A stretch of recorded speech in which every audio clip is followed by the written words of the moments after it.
Mousseline et baldaquin, deux mots qui partagent bien plus que la seule évocation d'une ambiance feutrée et légère, puisqu'ils ont parcouru le même chemin pour arriver jusqu'à la langue française.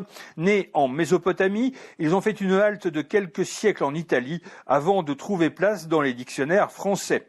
La première trace du mot baldaquin apparaît en 1197 au sens de riche étoffe faite de soie, tissu alors très recherché en Europe.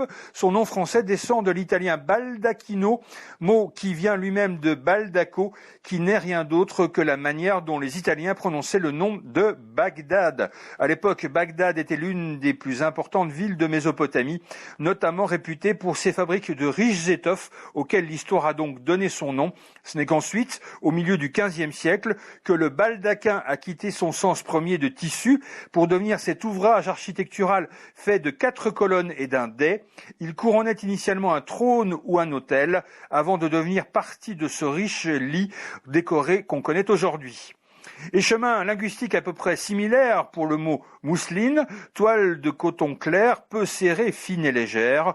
Comme au XVIIe siècle, on parle toujours aujourd'hui de voile ou de rideau fait en mousseline. Le mot vient de l'italien mussolina, qui descend lui-même du nom arabe de la cité de Mossoul. Mossoul, aujourd'hui ville kurde d'Irak, hier centre artistique réputé pour ses étoffes tissées avec des fils de coton et d'or.